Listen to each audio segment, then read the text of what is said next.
अस्सलाम वालेकुम नाजरीन, मैं हूं फरूख अब्बास न्यूट्रल बाय जावेद चौधरी। मैं नाजरीन आज एक बहुत ही स्पेशल गेस्ट के साथ हाजिर हैं आपके सामने। हम बलूचिस्तान का मसला डिस्कस करने लगे हैं जी। बलूचिस्तान का मसला जब भी हमारे सामने आता है तो हमारी जहनों में मुख्तलिफ चीज़ें आती हैं। सबसे पहले एक जो आजकल जिसे कहते हैं अनफॉर्चुनेटली जो चीज़ बहुत ज़्यादा उभरी हुई है वो है दहशतगर्दी। उसके हवाले से बात होती है। फिर एक नाम आता है जहन में, मारंग बलोच का। उसके बाद फिर अचानक जेन में आते हैं वहां के मिनरल्स, वहां की इन्वेस्टमेंट जो यकीनन नंबर 1 पे होनी चाहिए, जो अब डिस्कस होना शुरू भी हो चुका है। लेकिन अमेरिका वहां पे आकर इन मिनरल्स के साथ क्या करने वाला है, ये एक बहुत अहम मुद्दा खड़ा हो गया। पाकिस्तान अमेरिका को यहां पे क्यों ला रहा है, क्या वो हमारे बेनिफिट में है या नहीं है। मुख्तलिफ चीजें हैं जो आज हम डिस्कस करेंगे। लेकिन आज जो खसूसियत है वो ये है कि आज हम डिस्कस करने वाले हैं बलूचिस्तान के ही एक बेटे से, वहां के सन ऑफ सॉयल से। वो आज अपने सारे प्रॉब्लम्स हमसे डिस्कस करेंगे, हमें बताएंगे कि बलूचिस्तान में एक्चुअली वहां पे हो क्या रहा है। तो हमारे साथ मौजूद हैं शाहिद रन साहब, जो तर्जुमान हैं बलूचिस्तान गवर्नमेंट के, और इनसे बेहतर वहां का व्यू शायद ही कोई बता सके। तो सबसे पहले तो आपको वेलकम कहते हैं सर यहाँ पे हम। Thank you Farrukh. अच्छा, स्ट्रेट क्वेश्चन पे आते हैं। आपकी मशरूफियत है, आपने जाना है, तो इसलिए मेरे ख्याल थोड़ा सा जल्दी हम कर लेते हैं, ठीक है। रन साहब से पर्सनल दोस्ती भी है, थोड़ी फ्रैंकनेस भी है, इसलिए इंटरव्यू थोड़ा हमारे इनफॉर्मल रहेगा।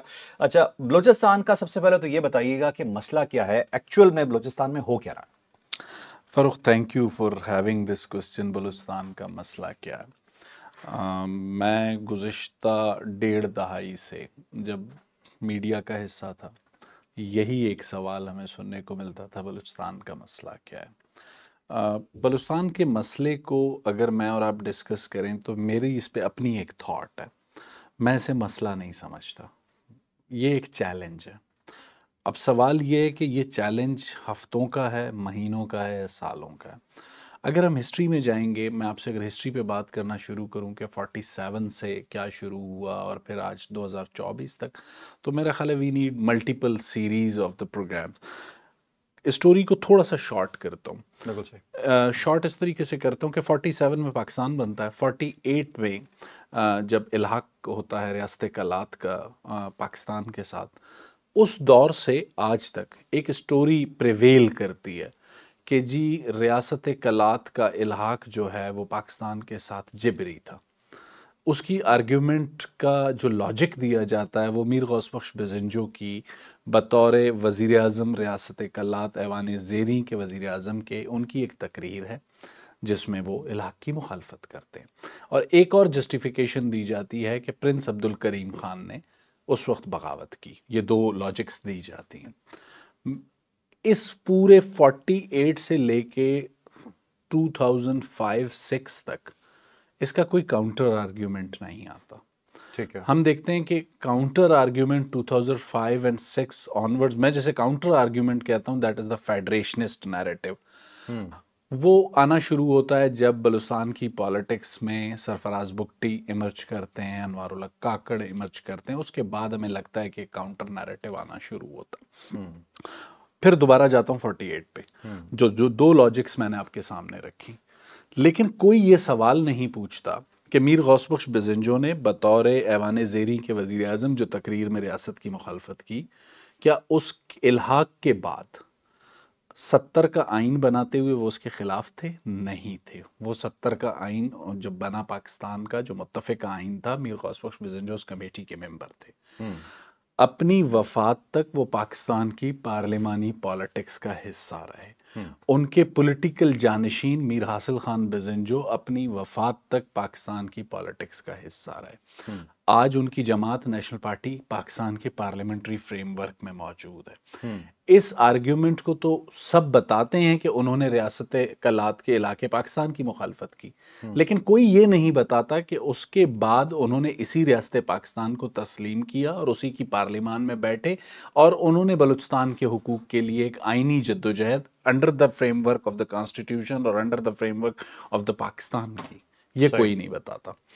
Same is the case with prince Abdul Karim. सवाल ये है कि प्रिंस अब्दुल करीम की बगावत तो कोर्ट होती है, लेकिन कोई ये सवाल क्यों नहीं करता कि पहला सवाल ये है कि प्रिंस अब्दुल करीम की बगावत पाकिस्तान के ख़िलाफ़ थी या अपने भाई उस वक्त के खान ऑफ कलात, जिन्होंने अपनी ऑटोबायोग्राफी में लिखा कि वो किस तरीके से इलाके पाकिस्तान के लिए मुत्तफ़िक हुए।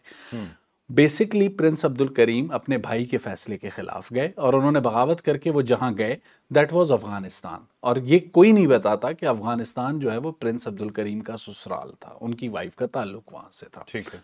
और फिर उसके बाद जब वो वापस आए, उसके बाद एक महदूद पैमाने पर एक कार्रवाई कलात में हुई जिसे एक बहुत बड़े ऑपरेशन का नाम दिया गया। ये नैरेटिव्स का खेल 47-48 से शुरू होता है।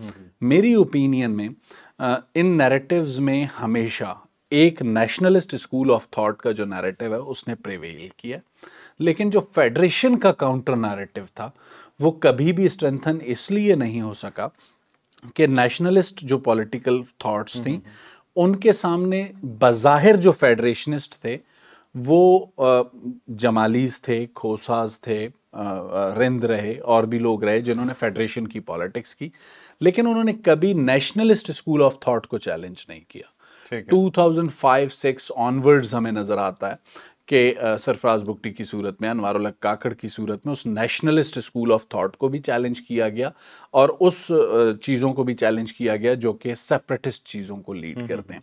मैंने आपसे पहले कहा कि बलूचिस्तान मसला नहीं, मेरी नज़र में चैलेंज है।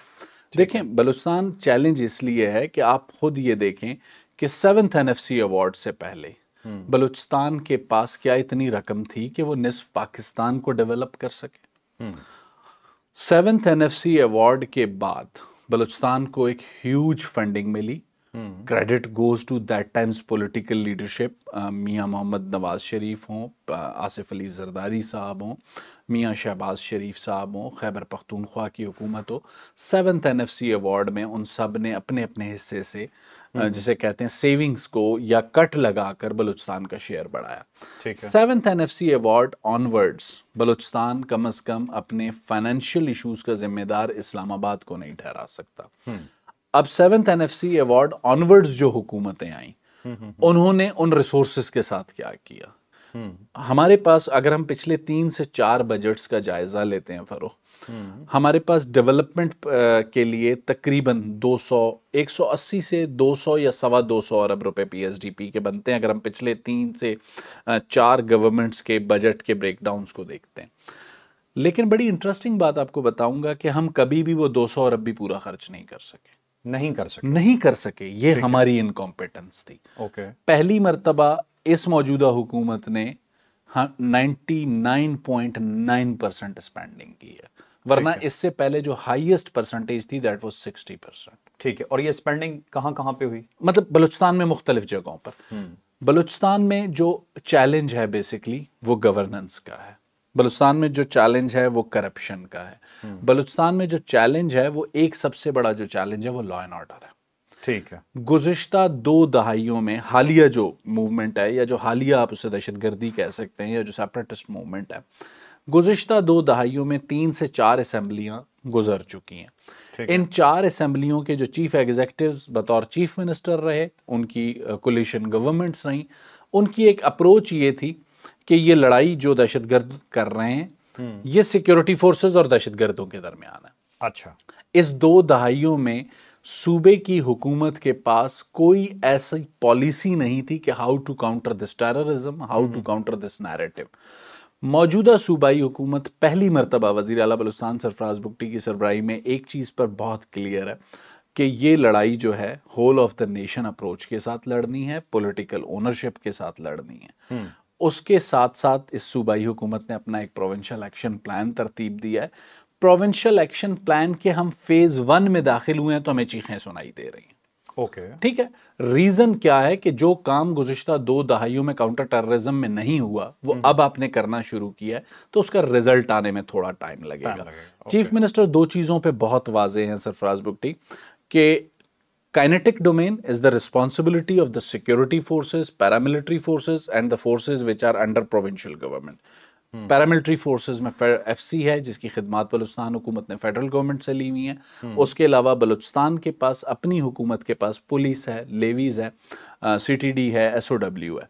सबसे पहली चीज़ जो प्रोविंशियल एक्शन प्लान में चीफ मिनिस्टर ने वाजे कर दी है कि kinetic domain is the responsibility of security forces, non kinetic domain is the responsibility of the political government, district administration and the local bodies. अब जब इन दोनों पैराडाइम्स को हम साथ लेके चलेंगे, जहां पर हमें दहशतगर्दों को काउंटर करने के लिए काइनेटिक डोमेन में काम करना है वो सिक्योरिटी फोर्सेस करेंगी, जो नॉन काइनेटिक काम करना है, जो गवर्नेंस के बहरान को कम करना है, जो करप्शन को कम करना है, that is the responsibility of political governance. बिल्कुल ठीक है। मुझे एक चीज़ ये बताइएगा, यहाँ पे ये अभी आपने जो फोर्सेस का नाम लिया इसमें लेवीज आपने बताया। यस। लेवीज जितना मैं जानता हूँ कि वहाँ के जो लोकल्स हैं, लोकल सरदार हैं या वहाँ का जो भी एडमिनिस्ट्रेटर होगा लोकल, वहाँ वो डिसाइड करते हैं और लेवीज वहीं से भर्ती की जाती हैं सारी। लेकिन जब ये दहशतगर्दी ज़्यादा हुई तो उस वक्त हमें ये महसूस हुआ, ये इस तरह की खबरें आईं, लेकिन आपको उसकी इन्फॉर्मेशन ज़्यादा होगी हमसे, कि लेवीज वो परफॉर्म नहीं कर सके जिस तरह से उन्हें परफॉर्म करना चाहिए था। ए जो एरिया है जिसमें पुलिस है वहाँ पे फिर भी लॉ एंड ऑर्डर बेहतर है कुछ, लेकिन जो बी एरियाज़ हैं जहाँ पे लॉ एंड ऑर्डर की सिचुएशन वर्स्ट हो रही है, वहाँ पे यही कहा जाता है कि लेवीज शायद उस तरह से परफॉर्म नहीं कर रही। क्या ये बात ठीक है? फर्क देखें, बहुत सी चीज़ों पे परसेप्शंस प्रिवेल कर रहे हैं। जैसे मैंने आपके सामने इनिशियली एक गुफ्तगू रखी कि एक परसेप्शन प्रिवेल कर गया कि फ़लाँ ने इलाक़ की मुखालफत की, फ़लाँ ने बगावत की, लेकिन उसका जो काउंटर नैरेटिव मौजूद था उसे बताने वाला कोई नहीं था। लेवीज़ की कहानी भी कुछ इसी तरीके से है। सबसे पहला और बुनियादी सवाल ये है कि लेवीज़ कब बनी, क्यों बनी। लाजमी सी बात है, 1 यूनिट के बाद अगर पाकिस्तान के बाकी शहरों ने जितनी तरक्की की, बलूचिस्तान में उतनी नहीं हुई। बिल्कुल सही। बलूचिस्तान में लेवीज़ का एक निज़ाम लाया गया एक इलाके में अमन व अमान के क़याम के लिए। लेवीज़ कभी भी काउंटर टेररिज्म के लिए नहीं बनाई गई थी। गुज़रते वक्त के साथ लेवीज़ जो है वो बढ़ती गई, स्ट्रेंथ उसकी बढ़ती गई, चीज़ें बढ़ती गई, और पिछली गवर्नमेंट्स में जाम कमाल साहब ने बड़ी ये कोशिश की कि लेवीज़ को इतना स्ट्रेंथन किया जाए कि वो काउंटर टेररिज्म के लिए तैयार हो। लेकिन बेसिकली जिस फोर्स का, और पुलिस में भी अगर सीटीडी ना बनाई जाए तो पुलिस का काम काउंटर टेररिज्म से ज़्यादा ये जो क्राइम है उसको रोकना है। तो लेवीज़ तो फिर उससे भी एक दर्जे नीचे रही। तो अगर हम ये एक्सपेक्ट करें इस्लामाबाद में बैठ के कि पुलिस और लेवीज़ काउंटर टेररिज्म करेंगी, तो मेरा ख्याल है हम गलत फहमी का शिकार हैं। उस गलत फहमी से हमें निकलना होगा। जब मौजूदा सूबाई हुकूमत ने प्रोविंशियल एक्शन प्लान बनाया, उस प्रोविंशियल एक्शन प्लान को बनाते हुए हमारे सामने एक स्केच नेशनल एक्शन प्लान का मौजूद था, और गुज़िश्ता जो 20 सालों में डिवोर्स किया हुआ था पॉलिटिकल गवर्नमेंट्स ने इस दहशतगर्दी के खिलाफ जंग को, उसका एक स्केच बतौर वजीर दाखिला चीफ मिनिस्टर सरफराज बुगटी के पास 5 साल का मौजूद था। उन्होंने इस चीज़ों को सामने रखते हुए एक और डिसीजन ये लिया कि एक ही ज़िले में 2 पैरेलल निज़ाम काम नहीं कर सकते। एक लेवीज़ का निज़ाम जो कि डिप्टी कमिश्नर के मातहत है, वो आप कह सकते हैं कि 80% ऑफ द डिस्ट्रिक्ट्स में प्रिवेल कर रहा है, और एक पुलिस का निज़ाम जहां पर एक पीएसपी ऑफिसर मौजूद है। ऑल्दो कि अगर हम डिप्टी कमिश्नर और एसपी को देखें तो दोनों सिविल सर्विसेज से आते हैं, दोनों की कॉम्पिटेंस का लेवल सेम है, लेकिन 2 पैरेलल निज़ाम किस तरीके से काम करेंगे ये सबसे बड़ा कंफ्यूजन था, जिसके नतीजे में गवर्नमेंट ने ये डिसीजन लिया कि ए एरिया और बी एरिया को ख़त्म करके एक कोई जॉइंट काम किया जाए। उसमें हमारे सामने एक और एक्सपीरियंस था। जनरल मुशर्रफ साहब के दौर में एक, जिसे कहते हैं फैसले के तहत बैक जुम्बिश कलम, लेवीज को ख़त्म किया गया, बी एरियाज को ख़त्म करके ए एरिया डिक्लेयर कर दिया गया। एक अच्छा फैसला, उस पर इम्प्लीमेंटेशन शुरू हुई। एक और गवर्नमेंट आई 5 साल बाद, नवाब असलम रईसानी चीफ मिनिस्टर बने, उन्होंने बैक जुम्बिश कलम दोबारा बी एरिया को बहाल कर दिया और ए एरिया को रिड्यूस कर दिया। तो सवाल यह है कि क्या मौजूदा हुकूमत भी यही करती कि एक हुक्मनामे के तहत सब कुछ ख़त्म करती? तो चीफ मिनिस्टर का इस पर बहुत वाज़ेह मौक़िफ़ था कि इसको इंक पेन की तरह फैलना चाहिए। जब आप पेन से इंक के ड्रॉप्स गिराते हैं तो वो खुद ब खुद फैलते हैं। ठीक है। फेज वाइज हम लेवीज का मर्जर पुलिस में करने जा रहे हैं। 3 डिवीजन्स का डिसीजन हो चुका है पहले फेज में, 3 डिवीजन अगले फेज में, और अगले 1.5 साल में या 2 साल में, जो बलूचिस्तान के प्रोविंशियल एक्शन प्लान का भी हिस्सा है, लेवीज का पुलिस के साथ मर्जर किया जाएगा। उसके हवाले से कुछ चीज़ें अभी अदालतों में गई हैं, उन पे कुछ स्टे ज़रूर आए हैं, लेकिन प्रोविंशियल गवर्नमेंट अदालती फोरम्स पर जाएगी और अपनी चीज़ों का दिफा करेगी। और ये 2 चीज़ें बहुत वाज़ेह हैं। चीफ मिनिस्टर इन तमाम चीज़ों की इम्प्लीमेंटेशन प्रोविंशियल एक्शन प्लान के तहत चाहते हैं, और दहशतगर्दी के खिलाफ इस जंग में जो प्रोविंशियल एक्शन प्लान का डॉक्यूमेंट है उसमें पुलिस का, उसमें सीटीडी का, उसमें पॉलिटिकल गवर्नमेंट का, उसमें डिस्ट्रिक्ट एडमिनिस्ट्रेशन, सबके रोल्स डिफाइन कर दिए गए हैं और वो एक डॉक्यूमेंट की सूरत में मौजूद है। ठीक तो है, उसमें अब कोई कंफ्यूजन नहीं है। ओके चल, नेक्स्ट क्वेश्चन आपसे पूछते हैं शायद भाई कि ये BLA, BRF, BRA जैसी तंजीमें और भी होंगी, ये जो दहशतगर्द तंजीमें वहाँ पे काम कर रही हैं, ये कौन लोग हैं? इनके ये जो सारा रिसोर्स, ये जो नौजवान होते हैं इनके अंदर जो ये लेके जाते हैं, एक तो ये होते कौन है और दूसरा इन्हें बहकाया कैसे जाता है? अच्छा, ये एक ऐसा एकेडमिक क्वेश्चन है जिसमें दो बातों को मैं ज़रा इसमें आपको क्लैरिटी दूंगा। इस वक्त आपने जिन भी तंजीमों का नाम लिया, BLA, BLF, BRA, लश्कर बलूचिस्तान, ये नाम रहे हैं दहशतगर्द तंजीमों के। प्रेजेंटली हम जो रिलीजियस साइड की एक्सट्रीमिज़म है जो KPK में या बलूचिस्तान के पश्तून इलाकों में, जिसको TTP हम माजी में कहते थे, जिन्हें अब फितना उल खवारिज कहते हैं, और ये जो BLA, BRA और BLF हैं जिन्हें हम फितनतुल हिंदुस्तान कहते हैं। देखें, हमारे सामने केस स्टडीज़ मौजूद हैं जब हमेशा पाकिस्तान की गवर्नमेंट ये बात करती थी कि बलूचिस्तान या खैबर पख्तूनख्वा में जो दहशतगर्दी है उसके लिंकेजेस हिंदुस्तान से जाके मिलते हैं। तो यहीं पर मौजूद बहुत सारे लोग कहते थे जी उसका सबूत दें, उसका सबूत दें। आपके सामने है कि TTP के मराकज़ गुज़िश्ता अफगान गवर्नमेंट में कहाँ पर रहे, सेफ हेवन्स उनके लिए कहाँ पर थी KPK के केस में। बलूचिस्तान के केस में कुलभूषण यादव की गिरफ्तारी के बाद कोई आपको ऐसे एविडेंस की ज़रूरत नहीं है कि जिसमें आप बताएं कि किस तरीके से बलूचिस्तान की सरजमीन में वाया अफगानिस्तान न्यू दिल्ली का रोल क्या था। इवन ईरान की सरजमीन को इंडिया ने इस्तेमाल किया पाकिस्तान के खिलाफ। ये तो हालिया दिनों में जब एक ईरान में क्राइसिस क्रिएट हुआ तो ईरान को ये रियलाइजेशन हुई कि उसकी सरजमीन को कौन कौन से ममालिक किस किस तरह इस्तेमाल कर चुके हैं। हालांकि पाकिस्तानी गवर्नमेंट वक्तन फवक्तन इस चीज़ को दोनों ब्रादर इस्लामी ममालिक के सामने उठा चुकी है, और अब हमें एक उम्मीद है कि जो हालिया डेवलपमेंट्स अफगानिस्तान के साथ हो रही हैं, जिसको डार साहब लीड कर रहे हैं और मोहसिन नकवी साहब आपके सामने ईरान का हालिया दौरा करके आए, तो मेरा ख्याल है कि दोनों ममालिक के साथ जो एंगेजमेंट्स हैं उनमें इम्प्रूवमेंट आ रही है और उस इम्प्रूवमेंट का नतीजा आएगा। ये तंजीमें, इसमें कोई दो राय नहीं है कि बलूचिस्तान में इस वक्त जो लॉ एंड ऑर्डर की सिचुएशन ख़राब है, आप जब उसके ताने बाने जोड़ेंगे तो फिर आपको माजी में गुज़िश्ता 2 दहाइयों में भी जो दहशतगर्दी रही है या अब भी रही है उसका लिंक जाके अजीत दोवल और दिल्ली तक आपको मिलेगा। उसके फुटप्रिंट्स वहां तक जाते हैं। ठीक है, एक छोटी सी एग्जांपल आपको दूंगा। जाफर एक्सप्रेस का जब वाकया हुआ, उसके जो इनिशियल इंटरसेप्ट सिक्योरिटी इदारों को मिले तो उनको जब हमने डॉट्स को कनेक्ट किया तो वो फिर एक बार अफगानिस्तान से होते हुए न्यू दिल्ली तक पहुंचे और उसको टेकअप भी किया गया अफगान अथॉरिटीज के साथ। ठीक है, तो ये बेसिकली ये जो दहशतगर्द तंजीमें हैं इसमें लोकल नौजवान शामिल होते हैं, और उन नौजवानों को टारगेट करने का तरीक़ाकार थोड़ा सा बताइए कि बहकाते किस तरह से हैं। देखें, ये जो पॉइंट है बहकाते किस तरीके से हैं, बलूचिस्तान में मैंने आपसे कहा ना कि परसेप्शंस और नैरेटिव्स इतने बनाए गए रियासत के ख़िलाफ़ या पाकिस्तान के ख़िलाफ़ गुज़िश्ता 6-7 दहाइयों में। 2005 से 6 से पहले तक तो उन्हें कोई काउंटर करने वाला नहीं था। फिर 2005-6 के ऑनवर्ड्स जो भी गवर्नमेंट्स आई उन्होंने अपना, जिसे कहते हैं, एक डिस्टेंस रखा है इस सारे मामले से। ये पहली मर्तबा है जो मौजूदा सूबाई हुकूमत जो है इस चीज़ को ओन कर रही है कि यह दहशतगर्दी के खिलाफ जंग हमें मिनसल कौम लड़नी होगी, whole of the nation and whole of the institution approach के साथ लड़नी होगी।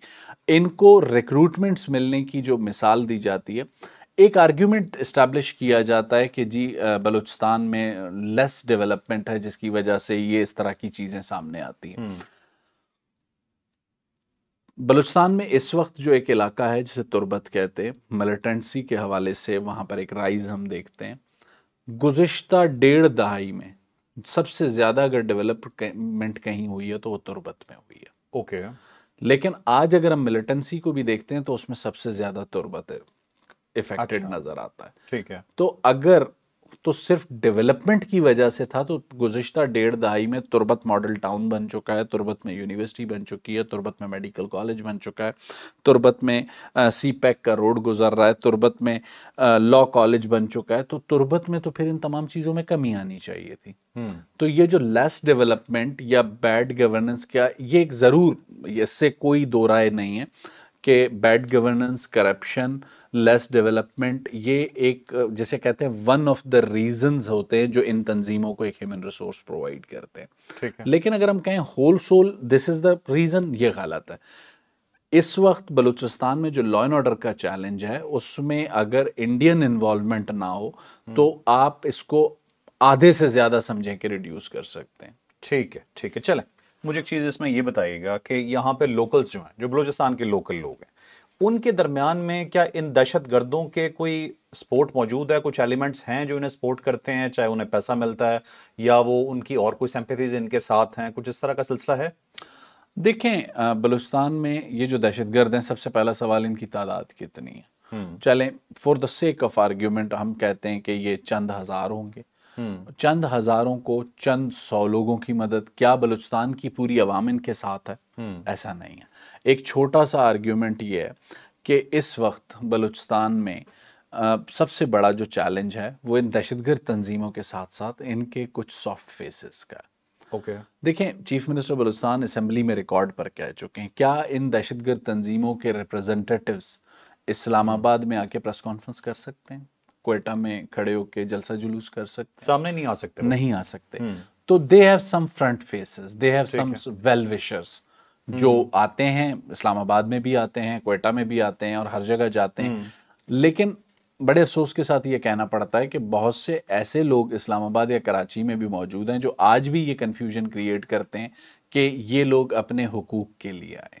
ये मैं बिल्कुल आगे जाके आपसे बात करता हूँ, बाकायदा मैं नाम लेके कुछ चीज़ें आपसे पूछूंगा, कुछ डिटेल्स हमारे पास भी हैं, कंफर्म आप कीजिएगा।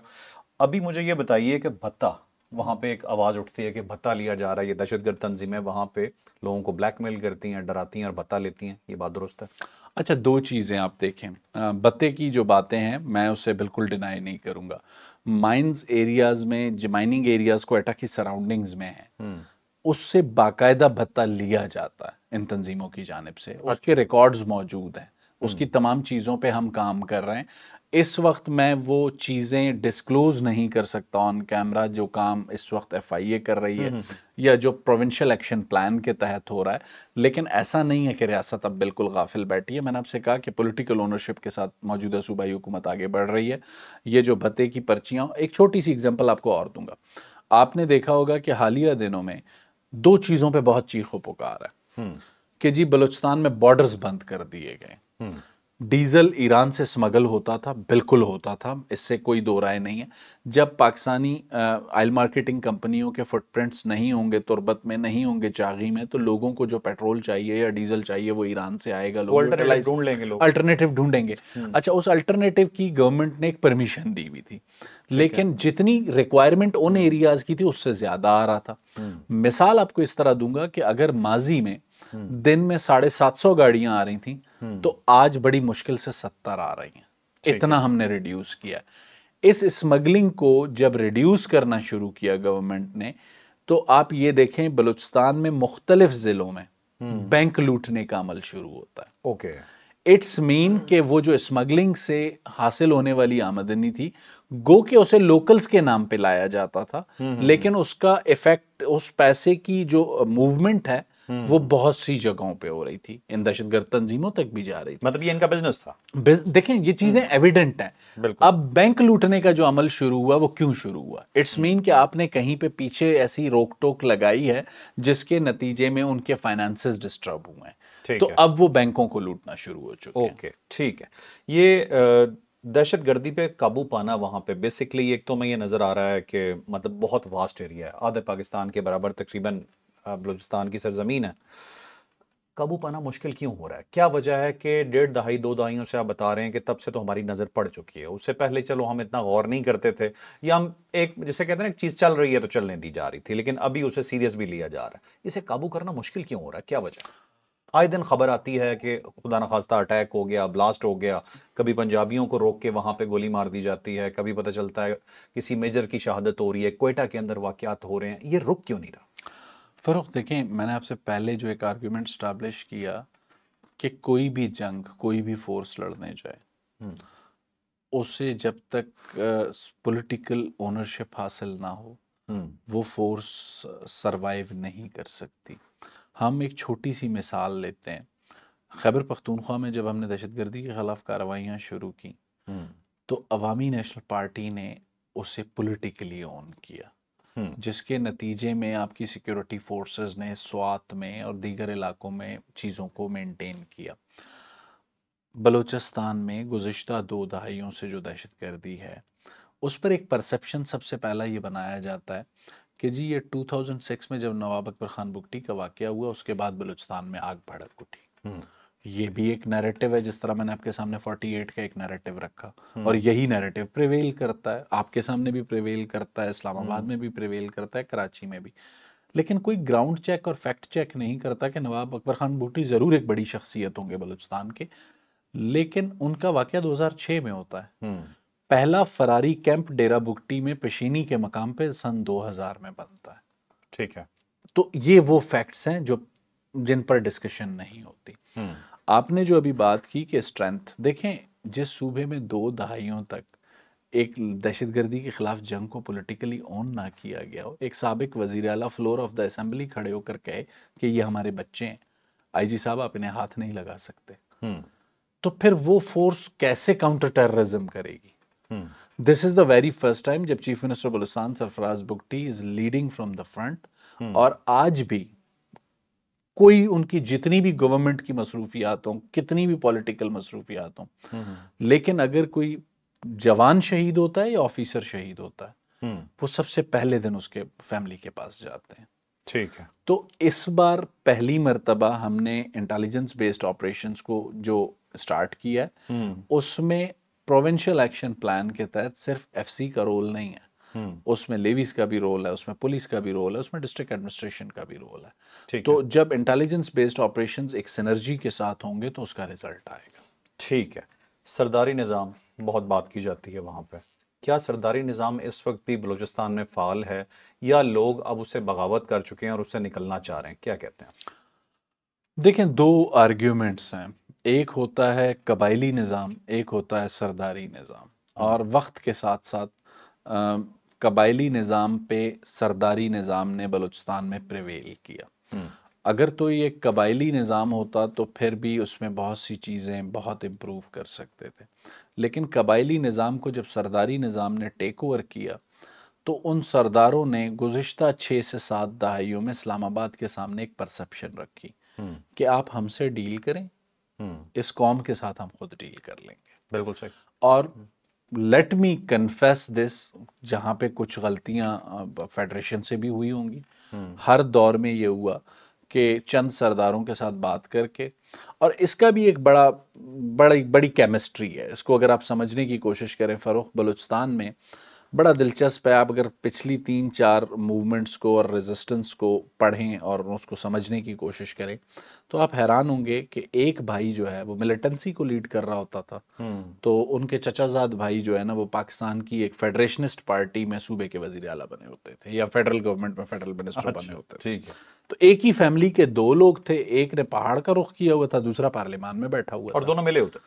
और दोनों के मिलने का नेक्सस भी आपको बताता हूँ। फिर ये होता था कि जब पहाड़ वाला थोड़ा थक जाता था तो वो जो फेडरेशन के साथ बैठा हुआ भाई या कज़न होता था वो फेडरेशन को आके कहता था, देखें ना जी, है हमारा अपना बच्चा है, ले आते हैं, मनाते हैं। अपीजमेंट की एक पॉलिसी ली जाती थी, उन्हें फिर बुलाया जाता था, उन्हें प्रिविलेजेस भी दी जाती थी, फिर वो आते थे, फिर यहाँ बैठते थे कुछ अरसा, दोबारा हम उन्हें खुद मौका देते थे कि वो स्ट्रेंथन हो, और फिर अचानक पता चलता था इसी फैमिली का कोई और कज़न नाराज़ होकर अब पहाड़ों पर चला गया। ये सब कुछ इस सूबे में होता रहा है। मौजूदा सूबाई हुकूमत 2 बातों पे बहुत क्लियर है कि ये जो माजी की अपीजमेंट की पॉलिसीज रही हैं, हम कोई ऐसी अपीजमेंट की पॉलिसी लेने को तैयार नहीं है। बातचीत के हवाले से भी वज़ीर आला बलूचिस्तान बहुत वाज़ेह है, वो कहते हैं बातचीत उनसे होगी जो रियासत पाकिस्तान और आईन पाकिस्तान को तस्लीम करें, उसके बाद अगर उनके खिलाफ कोई मुकदमात हैं वो अदालतों में पेश हों, अपना रिलीफ लें, और उसके बाद अगर उनके कोई हुकूक का मामला है तो उस पर पॉलिटिकल गवर्नमेंट बैठ के उनके साथ बात कर सकती है। ठीक है, इस एपिसोड का लास्ट क्वेश्चन मैं आपसे कर रहा हूँ। ये जो बसें रोकी जाती हैं, जैसे जाफर एक्सप्रेस का एक वाकया हुआ, पूरी ट्रेन हाईजैक हुई, बसेस रोकी गई, अभी भी इस तरह के वाकयात हो रहे हैं, पंजाबियों के आईडी कार्ड चेक करके उन्हें वहां पे मारा जाता है। डेफिनेटली ये नजर आता है साजिश है, काम बलोच तो ये ना कर रहा है ना करना चाहता है कभी। ये लोग कहाँ से आते हैं और फिर गायब कैसे हो जाते हैं? अच्छा, दो चीज़ें बहुत इंपॉर्टेंट हैं। ये लोग कहाँ से आते हैं और कहाँ गायब हो जाते हैं। एक छोटी सी आपको एग्जांपल देता हूँ। लास्ट टाइम 26 अगस्त गुज़िश्ता साल का 26 अगस्त के दिन बलूचिस्तान में 6 से 7 मकामात पर दहशतगर्दों की जानिब से हमले होते हैं, लेकिन उन्हें कामयाबी कोई 11-12 लोगों के कत्ल की मिलती है। मूसा खेल का इलाका था राड़ा शम, वहाँ पर राड़ा शम में क्यों कामयाबी मिलती है? आम मुसाफिर थे, गाड़ी से उतारे और मारे गए। 6 से 7 ऐसी लोकेशंस जहां पे सिक्योरिटी फोर्सेस का या कानून नाफिज करने वाले इदारों का फुटप्रिंट मौजूद था, वहां पर कैजुअल्टी का रेट 1 सिपाही या 3 सिपाही से ऊपर नहीं था। उसकी छोटी सी मिसाल बेला का FC कैंप है, जिस पे हमला किया गया, एक खातून खुदकुश हमलावर भेजी गई और उसके बाद एक अटैक किया गया। वहां पर जो कैजुअल्टी का रेट था, इट वाज आई थिंक मुश्किल से 2 लोग शहीद हुए थे और कोई 3 या 4 के करीब जख्मी हुए थे, और वहां पे जो दहशतगर्द मारे गए उनकी तादाद 7 से 8 थी। राड़ा शम पे ज़रूर उनको कामयाबी मिली क्योंकि मुसाफिर थे, निहत्ते थे, उन्होंने उन्हें शनाख्ती कार्ड देखा और मारा। इस पर चीफ मिनिस्टर का बहुत वाज़ेह मौक़िफ़ है कि जिन लोगों को मारा गया, इन लोगों को किसी बलोच ने नहीं मारा और सिर्फ पंजाबी होने की बुनियाद पे नहीं मारा, इन्हें दहशतगर्दों ने पाकिस्तानी होने की बुनियाद पे मारा। ये भाग कैसे जाते हैं? मतलब इन्हें इतने वाकयात हो चुके हैं, फोर्सेस अलर्ट हैं, हम अलर्ट हैं, बलूचिस्तान गवर्नमेंट तो डेफिनेटली इस चीज को देख रही है, ये सडनली डिसअपियर कैसे हो जाते हैं? इनके फुटप्रिंट्स पता क्यों नहीं चलते? आया कि अंदर से कुछ लोग मिले हुए हैं जो इन्हें पनाह दे देते हैं, या ये कोई पहाड़ी ट्रेन में निकल जाते हैं? फार फ्लंग एरियाज हैं। देखें फारूक, एक चीज समझने की जरूरत है, आपने खुद का बलूचिस्तान पाकिस्तान का निस्फ है, जहाँ पे आबादी दूर दूर तक कौमी शाहराहों पर नहीं है। मैं और आप अभी यहाँ से लाहौर ट्रैवल करना शुरू करें या पेशावर की तरफ भी ट्रैवल करना शुरू करें तो 2-3 किलोमीटर 4 किलोमीटर के बाद हमें कोई गांव, कोई बस्ती, कोई होटल, कुछ एक्टिविटी नज़र आएगी। बलूचिस्तान में ऐसी भी हाईवेज हैं जहां ताहद निगाह आपको बंदा नजर नहीं आता। 700-700 800 किलोमीटर की कौमी शाहराहें हैं। फिर वहाँ पे सिक्योरिटी डिप्लॉयमेंट उस तरीके से होना मुमकिन उतना नहीं है। मैं आपको एक छोटी सी मिसाल दूंगा कि हालिया दिनों में जो 2 से 3 सेंसिटिव पॉइंट्स थे पंजाब की तरफ आने वाले, उन पर हमने अपनी एक्टिविटी बढ़ाई, तो उन्होंने उससे भी 200 किलोमीटर दूर जाके एक और जगह पे कार्रवाई की। पहाड़ी टेरेन्स हैं और रात का फ़ायदा, और फिर गैजेट्री के पॉइंट ऑफ व्यू से एक चीज़ फ़र्क समझने की ज़रूरत है। जब US विड्रॉल हुआ अफ़गानिस्तान से, उसके बाद गार्जियन की रिपोर्ट्स हैं कि कितना असला वहाँ रह गया, वो कितने वॉरलॉर्ड्स के हाथ गया, कितना ओपन मार्केट में मौजूद रहा, कितना दहशतगर्द तंजीमों के हाथ लगा। जो दहशतगर्द इस वक्त लड़ रहे हैं उनकी गैजेट्री, उनके पास थर्मल गन्स हैं, उनके पास नाइट विजन गन्स हैं, तो उन्होंने उस तमाम गैजेट्री का इस्तेमाल यहाँ शुरू किया हुआ है। और ऐसे कई वाक़यात हुए हैं जिसमें हमें वो असला मिला है, उसको ISPR ने हाईलाइट किया है, उसको मीडिया पर आ चुका है, गार्जियन उस पर रिपोर्ट कर चुका है। तो थोड़ा सा बलूचिस्तान में इंटेलिजेंस बेस्ड ऑपरेशंस को तेज़ किया है गवर्नमेंट ने, और उसके रिजल्ट्स आने में थोड़ा टाइम लगेगा। ऐसा नहीं है कि उन्हें कोई बहुत ज़्यादा अवामी सपोर्ट हासिल है और वो अवाम में घुल मिल जाते हैं और उसकी वजह से वो पकड़े नहीं जाते। हमेशा उनको कामयाबी उन इलाकों में मिली है जहाँ पर फारफ्लंग एरियाज़ हों, जहाँ पर सिक्योरिटी फुटप्रिंट कम हो, जहाँ पर आबादी ना हो। ठीक है, अब अगले एपिसोड की तरफ चलेंगे। अपने अगले एपिसोड में बड़े डेंजरस सवाल मैं करने लगा हूँ जी शाहिद साहब से। एक तो मैं ये पूछूंगा कि क्या आपको भी कभी कोई धमकी आई क्या आपको भी कभी कोई भत्ते की पर्ची आई? फिर इनसे स्पेशली मैं ये पूछूंगा, ये महारंग बलोच है कौन, इसके पीछे कौन सा नेटवर्क है जो हम यहाँ बात करते हैं, क्या वो सच है? क्या महारंग के पीछे वाकई ही कोई बाहर के लोग मौजूद हैं? ये अपना खर्चा पानी वगैरह सब कुछ कहाँ से चलाती है? मैं बड़ी आम सी जुबान में बात कर रहा हूँ। और एक बहुत बड़ा ऑपरेशन इस वक्त बलूचिस्तान में हो रहा है, उस ऑपरेशन की क्या सिचुएशन है और कब तक हम इस दहशतगर्दी को खत्म कर पाएंगे? और एक और बड़ा स्पेशल सवाल, ये टोटल दहशतगर्द कुल मिला के हैं कितने? तो हमारे साथ जुड़े रहिएगा। नेक्स्ट एपिसोड में होती है आपसे दोबारा मुलाकात। लाइक शेयर सब्सक्राइब करना बिल्कुल नहीं भूलना। इजाजत दीजिए, अल्लाह हाफिज। पाकिस्तान जिंदाबाद।